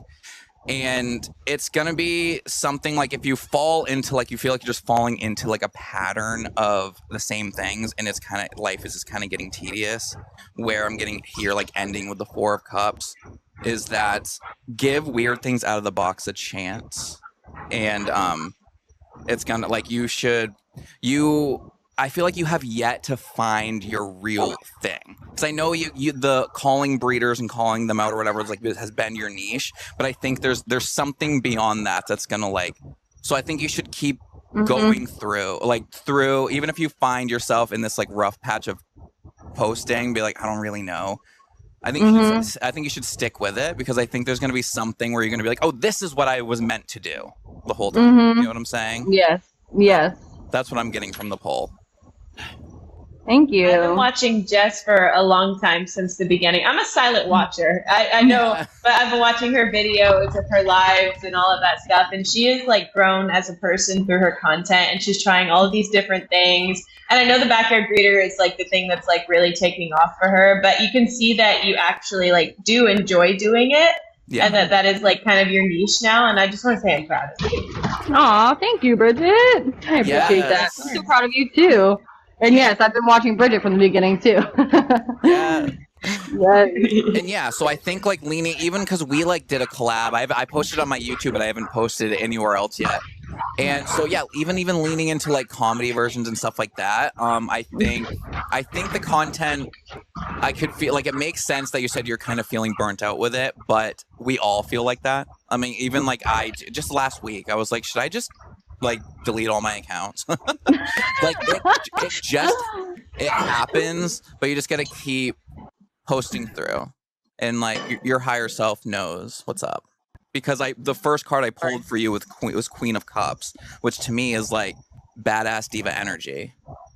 And Yes. but ending with Four of Cups reverse, so it's like your higher self is this badass diva energy, but sometimes like you're like, I don't know if I am, but you remember you are. Okay. Thank you, Jay. How did you start learning how to read tarot? Really just sometimes I started like I in the beginning where I was like, I want to memorize every single card. I like watched YouTube videos and stuff, and I wasn't memorizing each card like that. It was really through just doing a lot of one card pulls for myself, and just slowly learning the meanings of the cards. But it's just interesting. Each card isn't a specific meaning. They all mean things differently. What cards are pulled together.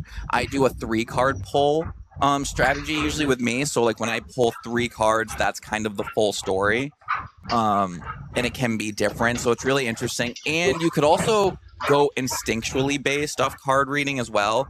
And as long as you learn what each suit represents, like cups is water and like wands is fire and stuff. If you learn what each card represents, or like what suit represents, then you can kind of look at each card instinctually, because like, and because like the cards are just a tool to help you connect to like. Yes. I gotta learn. One of my friends got me this deck. Ooh. It's Pride. Oh, I love that. Pride Tarot. Yeah. Yeah.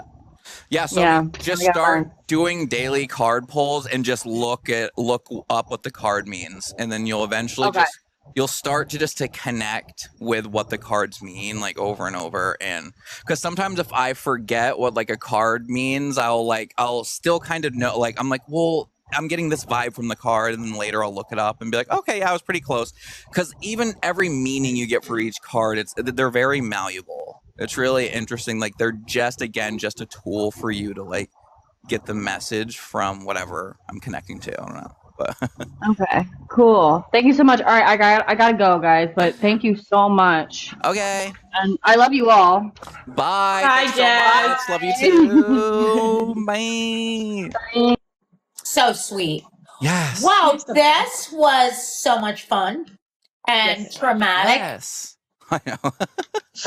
Yeah, no, this is so cool. Yeah, thanks so much for joining and hanging out. And no, honestly, the best like thing like getting to know you is like you are just kind of like I think that's probably what I meant when I said like, wow, you're actually a bitch. I meant like you're just like you're like that bit. You know what I mean? Like you're like just a real person. We're just vibing. Like at the end of the day, like that's why it's so funny. Like being a dog grooming influencer is such a small percentage of the world. So like meeting other people that live this life, like it's so weird. Like we're just people. Like we're still literally picking up dog shit every day. Like yeah, literally.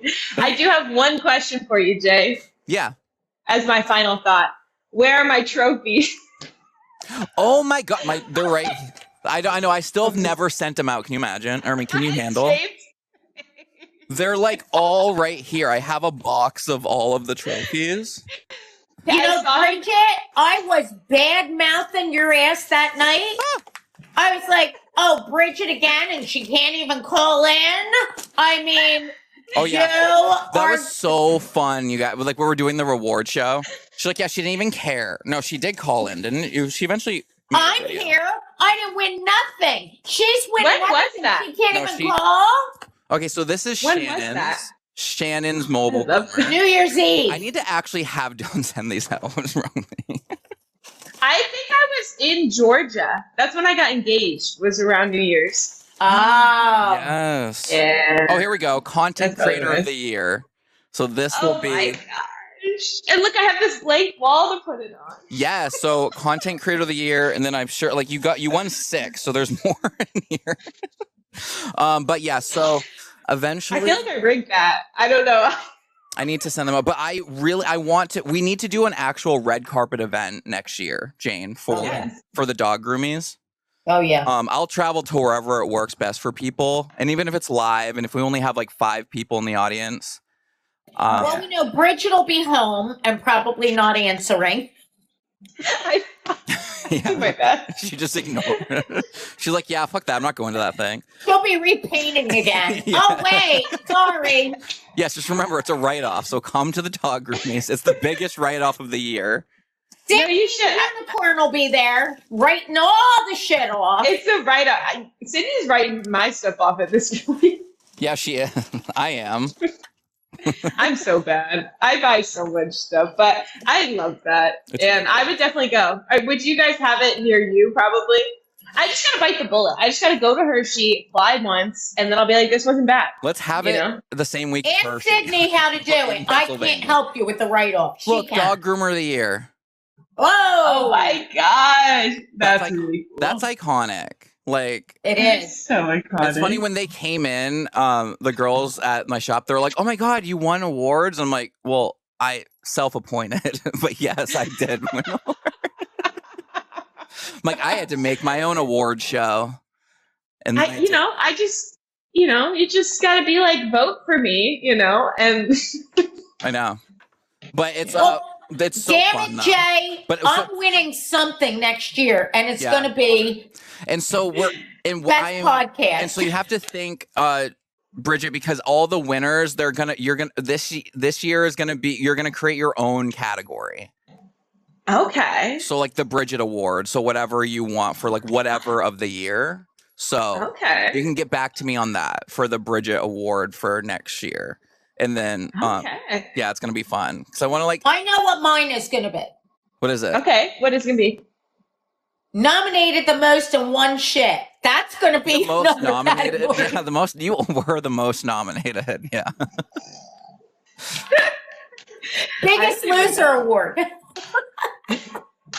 Yes. I'll do it with the person with the least votes in my category wins. Oh, so I'm going to so like people maliciously vote. Loser award. You were the best loser. There you go. I love that. This zebra story is going to go down in my history. Well, yeah, because we can even do like best podcast moments of the year. Like just so many random, because I'm going to have everyone who won, like Nathan, Austin, and Blake, and everyone like make their own category. So it's going to be really fun. Blake's probably going to be of the industry, but Labe. Is that what we're calling them? Glabe. Oh, is it Glabe or Blabe? I just don't remember what we call it. That's my ship name for them. Sorry. They haven't answered me. They never will. And that's okay. So maybe we'll make their award like the people that never reply to winning awards. Let's do it again. Bridgit would win that one. She did. You know what? She's like, I'm out of here, right? You asked me to be. That's so funny. No hate towards Labia. Like I love them. They were, but they're too busy to like talk to me. I get it. I'm just, They're just so iconic, and it sucks because they're also like really nice and kind and genuine people too. I told Marcia that I was like, "There's nothing wrong with them." Like, what the fuck? I know. Well, and I also it's gone too far of me joking that they hate me. That like now it's just weird. Like at Groomed, I would just take pictures or videos behind them and like, look, guys, it's the thirst traps of the industry. I think Logan did like part one of them. He's like, okay, like go away. So funny. I mean, they are gorge and they are sweet. Yeah, they really They are everything. Yeah, I was nice, but I guess talented I wasn't kind. Yeah. And I'm sure every single one of their creative grooms is perfect. It is. I know. Such a cool inspiration too. Gabe is just awesome too, to just look up to and admire in the industry too, especially for creative. I asked him what his Grindr bio was. Why am I like shocked that they don't like me? I wonder why they don't answer me. I don't understand. Oh my God. He was like, he's like, I don't do that anymore. I was like, okay, like I'm not saying you are now, but like this was me interviewing him. You need to get like a little troll outfit for when you go to like the conventions and get like a big boom mic and like hold it up and start trolling people. Instead of like filming them, you just walk up like this. Yeah. With a boom mic. Yeah, that'll be great. I mean, Logan was a really good sport. A doll. Yeah. He's a doll. Yeah, that's great. Okay. All right. We've been doing this for 2 hours. I'll let you guys go. Thank you so much, Bridgit. Definitely come back on the pod. This is so fun. Okay. And we're gonna Thank you guys for having me. All right. Bridgit, you're a doll. Bye. Thank I know, you. guys. Isn't she Thank the you. best? Bye. I'll answer better this time now. Okay. Bye. Yeah.